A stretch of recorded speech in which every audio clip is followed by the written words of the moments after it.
Olá, amigos, eu sou Hélio Lima, esse é o canal da Haas Prospecção Corporativa. Nós falamos e fazemos prospecções absolutamente todos os dias. E estamos aqui no nosso programa Café com Prospecção, que nós temos a honra aqui de produzir esse programa com a Miriam Mourão. E o nosso convidado de hoje também é o Carlos Amádio, para a gente bater um papo aqui, para falar de dezembro, de contratação de vendedores e outros assuntos aí que a gente quer entregar para vocês. Tudo bem, pessoal? Bom dia. Olá, bom dia, tudo bem? Bom dia, boa tarde, boa noite, né? A gente nunca sabe quando que o pessoal vai acessar. Bom dia, boa tarde, boa noite, pessoal. Estamos aqui novamente, eu e Hélio, com um convidado para falar de prospecção, agora em dezembro e outros temas interessantes aí com o Carlos. Exatamente. Carlos, tudo bem? Opa, tudo bem. Obrigado pelo convite. É difícil unir as agendas, né? Então, a gente sabe o esforço que é para estar aqui gerando conteúdo para o nosso pessoal. E sem maiores delongas, eu queria te perguntar, Carlos, como é que está sendo esse mês de dezembro para você, para a sua equipe, para os seus desafios, diante de tudo que aconteceu? O que está acontecendo aí em dezembro? Já parou? Já está de férias? Está trabalhando? Está gerando negócios? Como é que está dezembro aí para vocês? Então, vamos lá. Eu, nos últimos anos, estou atuando como consultoria, né? Consultoria comercial, empresarial, reorganização das empresas e agora, infelizmente, por causa da pandemia, com recuperação judicial. Então, são empresas que enfrentam problemas. E qual empresa que não tem problema, né? Toda empresa tem algum tipo de problema. E o maior problema é ganhar dinheiro. Então, toda empresa tem um fim, que é ganhar dinheiro. E ganhar dinheiro hoje é complicado. Tá. Dezembro, mais ainda, em função do final de ano, com a pandemia, com a volta da fase amarela para São Paulo. Perfeito. E já pararam? Continuam prospectando? Como que está em relação ao dia a dia aí até o dia 20? Vocês vão trabalhar até o dia 20? É isso? Vamos trabalhar direto. Não Tá. temos previsão de parada, né? Uhum. Como o ramo atual que estamos trabalhando é o ramo da construção civil, Tá. tá muito indefinido em função das novas orientações do governo, né? Perfeito. Perfeito. Na semana passada recebemos um comunicado que as obras estavam novamente suspensas. Perfeito. Isso é muito difícil, porque tem obra que não pode parar. Se está na fase da concretagem, como é que você para uma obra dessa? Perfeito. Então a gente vê que são ordens vindas de cima para baixo, sem um mínimo de cuidado de saber o que é que está afetando. Perfeito. Perfeito. E aí a gente tem que lidar com isso e tem que continuar o nosso processo enfim, apresentando o resultado. Miriam, como que tá para você aí dezembro? Quais são as suas ações efetivas aí no dia a dia? Como é que você está lidando com tudo que está acontecendo? Bom, meu trabalho, Miriam Mourão, minha empresa, eu vou parar dia 20, mas eu já tenho, né, já engatei alguns projetos para o ano que vem. Uhum. Eu paro no seguinte, eu paro de atender meus clientes, de fazer mentorias, mas eu continuo trabalhando aqui internamente organizando. Os meus clientes, conversei com alguns, alguns vão parar no dia 20, dia 17, vão retornar no dia 4, e outros vão tocar direto. Por exemplo, alguns não podem parar. Comex, pessoal de comércio internacional, logística internacional, eles não param. Perfeito. Eles não param um dia, por quê? Porque a exportação e a importação continua bombando.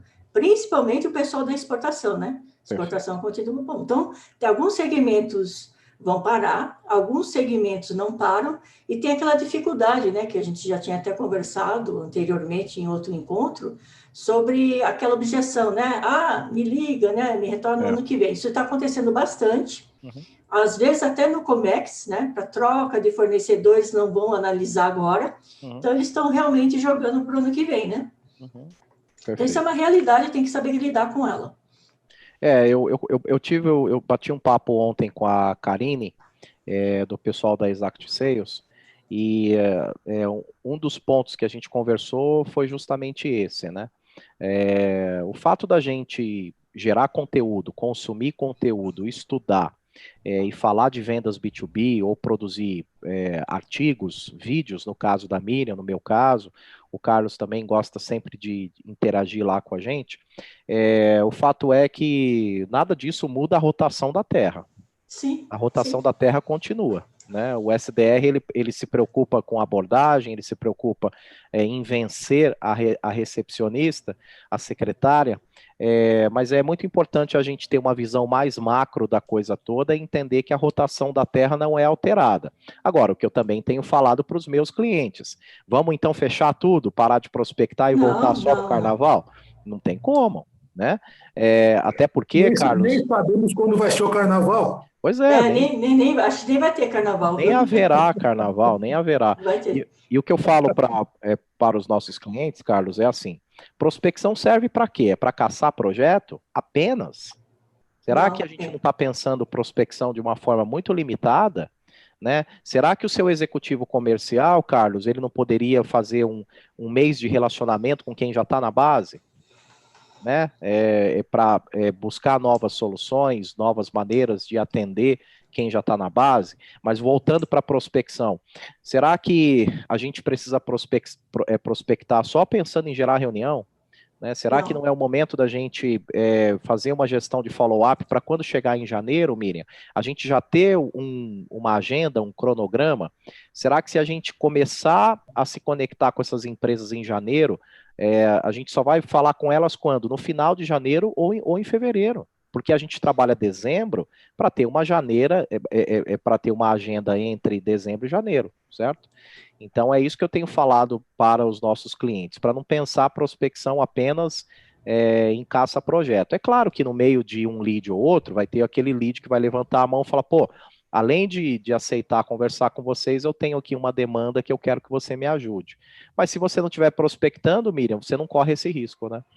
Então, a prospecção, na verdade, é você começar a abrir as portas. Né? Você abre a porta para entrar, tá? Então, a prospecção, você está abrindo a porta, está abrindo um primeiro canal de relacionamento. Prospecção não é só ligar para agendar uma reunião, é para começar um relacionamento. A reunião, a proposta é uma consequência, tá? Então, o que a gente faz em dezembro? A gente começa a prospectar, começa a ligar para essas empresas para iniciar esse relacionamento, que pode gerar frutos, né, no mês de janeiro, fevereiro e assim por diante. Como você falou, prospectar no cliente interno é bem legal. Né? Começar a tentar entender. Eu costumo dizer que o mês de novembro e dezembro é excelente para fazer essa pesquisa também. Quer dizer, uma pesquisa de necessidade, uma pesquisa de satisfação, por telefone mesmo, faz essa pesquisa, entre em contato com o seu cliente, vê o que pode melhorar, vê o que pode aumentar de negócio dentro desse cliente ativo e também conversar com aquele cliente inativo, né? Aquele que pediu proposta, que entrou em contato. E não foi avante, né? Não avançou. Isso é prospecção também, né? Pois é. Prospecção não é só ligar para agendar visita. Para abrir novos contatos, né? Sim. Então, acho que a gente já em 2, 3 minutos conseguimos entregar. E eu não preciso nem responder, né, Miriam e Carlos? O que eu estou fazendo? Prospectando. Né? Então, acho que isso já responde bem o que a gente está fazendo e promovendo aqui com os nossos clientes. Eu queria fazer um adendo aí, Hélio, se me permite. Claro. Eu até troquei uma mensagem agora recente com a Miriam. Na minha forma de ver, a prospecção ela tinha que ser um pouco mais avançada no organograma da empresa e entender o processo decisório de cada lead. Pois é. Muitas vezes a gente está prospectando somente com quem vai falar, mas não entende como que a empresa é tratado. Né? Então, gastar um pouco de tempo entendendo quem é o seu cliente, entendendo como que essa informação lá dentro ela vai ser tratada, com quem vai ser trabalhada. Né? E não apenas a pessoa que vai lhe atender o telefone. Exatamente. Eu amo quando você... eu falo você com todo o carinho e respeito do mundo, por favor, Carlos, tá? Mas me corrija. Mas eu amo quando falamos em entender, né? Porque prospectar é entender, né? Prospectar é se conectar. A gente está lá na ponta do funil, lá em cima, e aí quando a gente promove próximas ações de reunião com os executivos, de envio de proposta, ou qualquer outra ação que a gente faça com o lead, e a gente começou uma prospecção que não entendeu nada, ela só agendou a reunião, vamos agendar a reunião como se não tivesse amanhã. Né? Você não entendeu, meu Deus do céu. Então, prospectar não é caça-projeto, é entender o que está acontecendo. Todo dia, Miriam, eu vejo mesmo papo furado de sempre, né?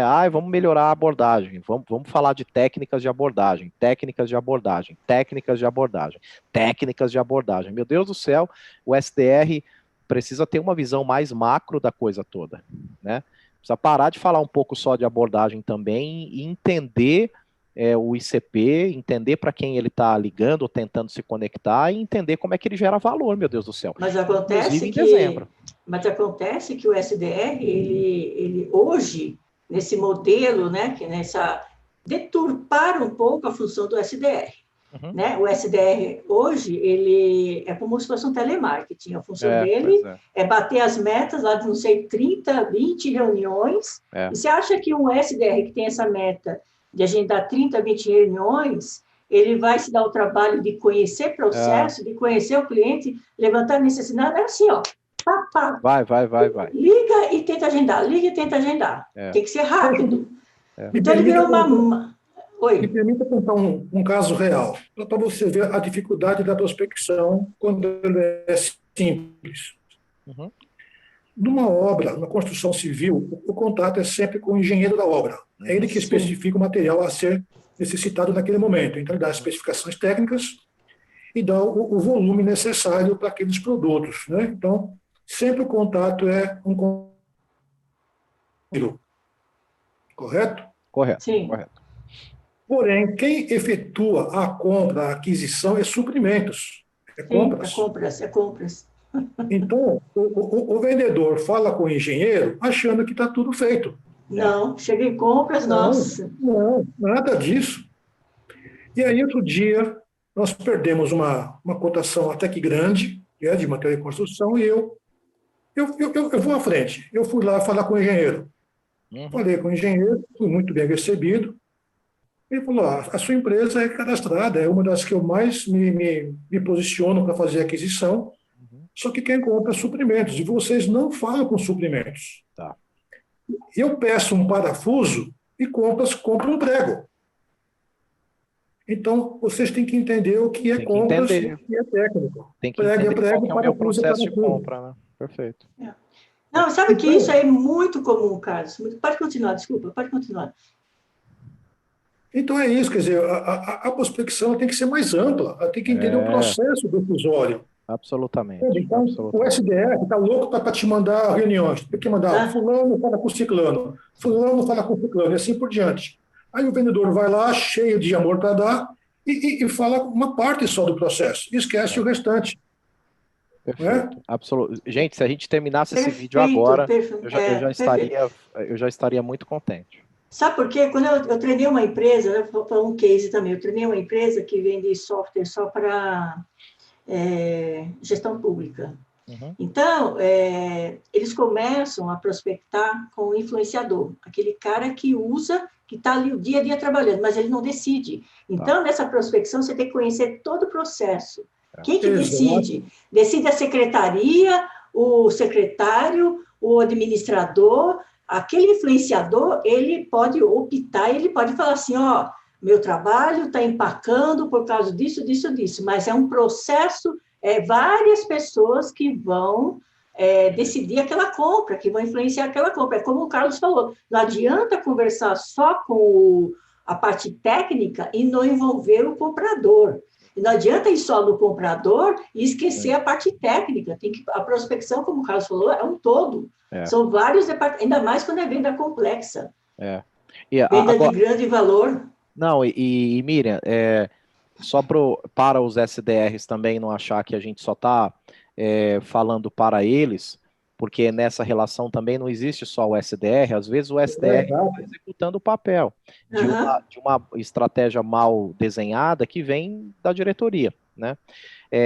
E agora a gente entra no momento do vídeo que eu acho que eu estou eu estou muito curioso e acho muito engraçado, porque, claro que a gente fala com o Carlos é nosso amigo aqui, antes da gente produzir esse vídeo, e o Carlos, um dos últimos bate-papos, ele disse que estava precisando de um bom executivo comercial que tenha ciência e inteligência para lidar. Não vai me colocar em má situação, hein?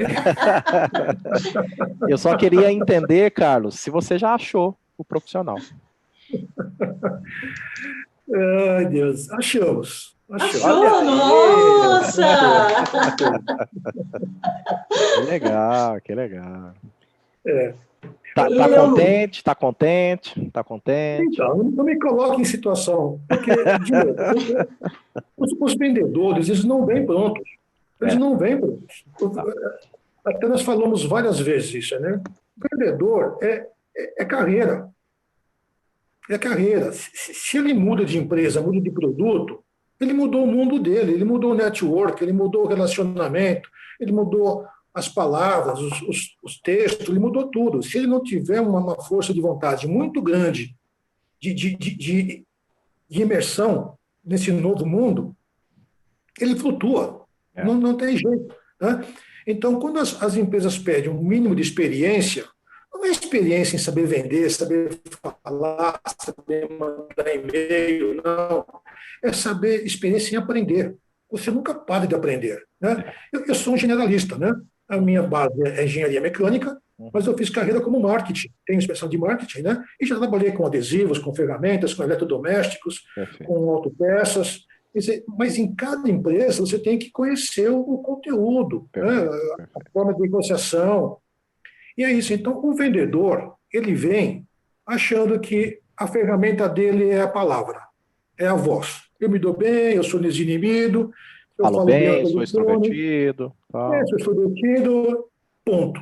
Nada disso. Isso é a base. Essa é a base. Ele tem que começar a evoluir nos seus conceitos de venda, de prospecção, de contato, saber a hora de parar de falar, saber o momento de fechamento da venda. Tem vendedor que ultrapassa esse momento e perde a venda. Exatamente. Isso é muito comum mesmo. Então, essas coisas no B2B é muito susceptível, é muito fácil de você passar do ponto. É que nem fazer maionese. Bater um pouquinho e desanda. Deixa eu fazer uma pergunta para o Carlos. Carlos, você contratou um executivo de contas, um consultor comercial, um gerente de contas ou um vendedor?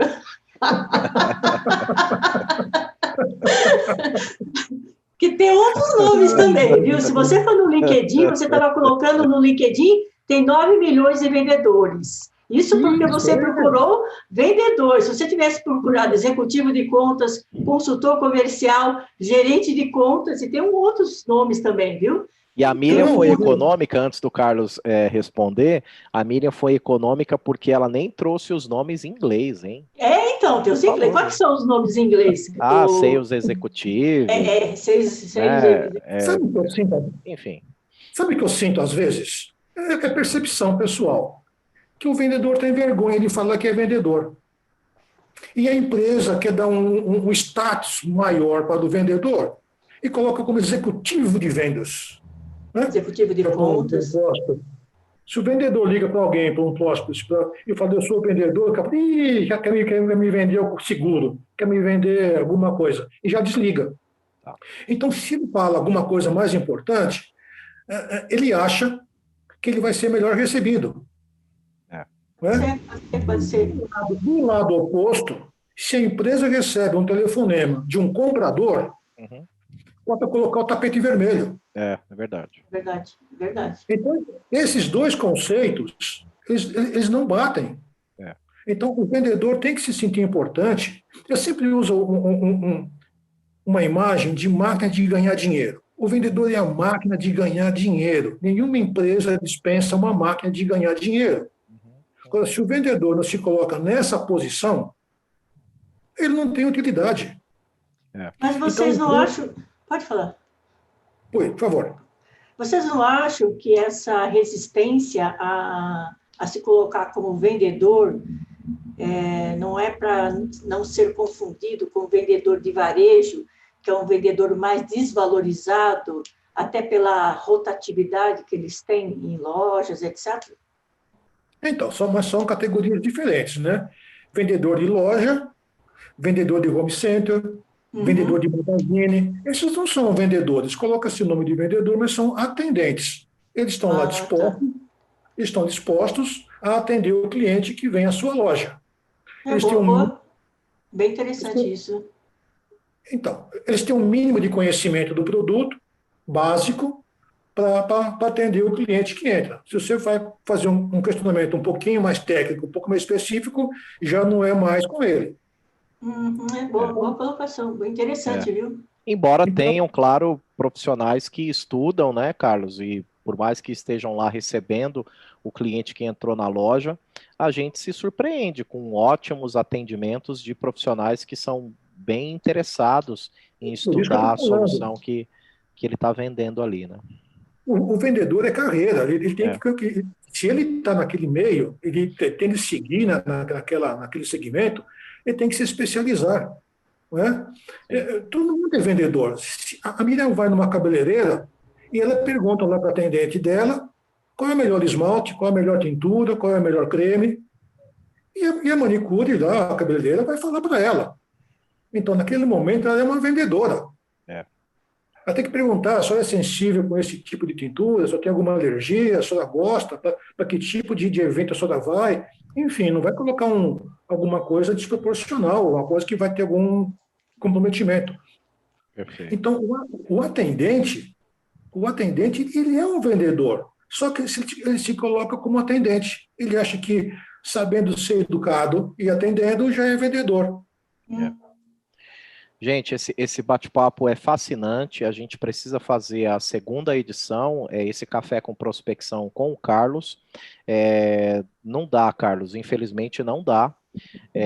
Vai ter que te incomodar para a gente fazer a gravação número 2 desse programa, porque a gente vai, claro, discutir com a Miriam o título desse programa, mas eu gostaria muito que a Miriam concordasse conosco e autorizasse que a gente colocasse SDR e executivos de vendas. A gente precisa ter uma visão mais macro das coisas, sabe? O SDR não Verdade. é só prospectar para agendar a reunião. E o executivo não é só pensar em meta e vender a qualquer custo. Mas Certo? será que as empresas querem um SDR mais especialista? Porque o Pois é. SDR hoje é muito generalista e É. às vezes nem generalista ele é, né? Que nem eu já escrevi no artigo, né? Será Você que as você empresas... colocou o dedo na ferida, Miriam. Você Pois é. colocou o dedo na ferida. Pois é. Os SDRs têm metas, eles têm os KPIs deles, eles têm metas a serem atingidas e eles são medidos por reuniões. Por Reuniões. quantidade, por quantidade. Quantidade, não Então, os qualidade. E a vendedores, qualidade vai. Aquela reunião, Miriam e Carlos, que ela depende da correção do vendedor, do executivo, ela já começou com uma qualidade, é, certo? O certo. SDR ele não tem que vender, tudo bem, mas o SDR tem que agregar valor e entender o motivo daquela reunião estar acontecendo, e essa reunião precisa ter qualidade para o executivo não se preocupar em corrigir essa reunião, o executivo se preocupar com as novas fases dessa aproximação. Por Na isso que eu verdade, o digo, executivo ele dá continuidade. pois é. Mas continuidade, Miriam, claro que você pode corrigir um curso aqui, um curso acolá, ó, essa abordagem aqui eu usaria assim e tal, esse processo de qualificação, vamos melhorar um pouquinho, tudo bem, isso faz parte. Agora, a gente percebe, principalmente, né, Miriam, que aí eu também vou trazer aqui um tema para a gente falar no vídeo número 2, e o Carlos vai nos acompanhar. O pessoal está oferecendo prospecção aí no mercado, pega um telefone, um computador e oferece prospecção nas empresas e Vixe. entrega péssima qualidade de reuniões. Nossa. Péssima qualidade de Isso quando reuniões. entrega, né? Isso quando entrega, isso quando entrega. E aí, Miriam, você produz conteúdo todo dia. O Thiago Reis produz conteúdo todo dia. O Hélio, a Eu Outbound, a gostaria, Exact Sales. Pode falar, Carlos. eu gostaria de bater na tecla que a responsabilidade não é apenas do SDR. Pois é, pois é, Não, não é, não é, pois não. é. É a cultura. O que a gente É a está falando cultura. aqui, Carlos, é a cultura a cultura quantitativa. a pergunta que eu quero deixar nesse vídeo, para a gente ir para o vídeo número 2, é: Miriam, para onde está indo tanto conteúdo? Para onde está indo tanto conteúdo, gente? Sei lá. Gente, para onde está indo esse conteúdo? Que a gente lê todo dia, tem vários blogs, tem vários vídeos, tem fluxo de conteúdo. O Giovanni fala de prospecção aí todo. Gente, para onde está indo esse conteúdo, gente? O SDR, o conteúdo está indo para o SDR que não tem força para fazer mudanças. A mudança está vindo de cima. Essa mudança quem faz quem é? O gestor. Então, não adianta o SDR falar assim, eu vi lá um artigo da Miriam do isso, mas porque o gestor, se não tiver essa visão do gestor, não adianta. Ele vai sempre ver o SDR como uma máquina de marcar reunião. Marcar reunião. Uma máquina para pegar no telefone, para marcar 30... Teve um cara que queria que o SDR marcasse 150 por mês. Pois é. Que a Miriam isso, já me comentou gente? isso. Pastelaria, né? Vamos de qualquer jeito. É de qualquer jeito. E aí não adianta, Carlos, o executivo ir para a reunião e depois falar que o SDR não sabe trabalhar porque a qualificação está mal feita, sendo que a cultura, quem estabeleceu, como foi colocado, não foi o SDR. O SDR está cumprindo ordens, está executando o trabalho dele. Mas assim, gente, a gente vai dar uma... Engraçado que os dois, SDR e vendedor, ou o nome que você der para o executivo de vendas, está debaixo da mesma cadeia. Está debaixo da mesma pirâmide. Né? E como é que parte uma orientação de cima e ele é tão díspare quando chega na base? O Hélio está querendo encerrar aí, mas eu vou dar outra questão também. Tem empresa que nem usa SDR. Vocês ficam falando em SDR, mas tem empresa que o próprio vendedor ele faz de ponta a ponta. Ele faz desde a prospecção, e a maioria, hein? Desde a prospecção até lá o fechamento, tá? E aí faz as duas coisas, quando não se preocupa com qualidade, ficam sem qualidade. Mas a gente vai encerrando por aqui, a gente vai para a parte 2 do vídeo. Acompanhem, porque esse bate-papo aqui é absolutamente histórico, tá? Então, fiquem ligados aí para a parte 2 do vídeo.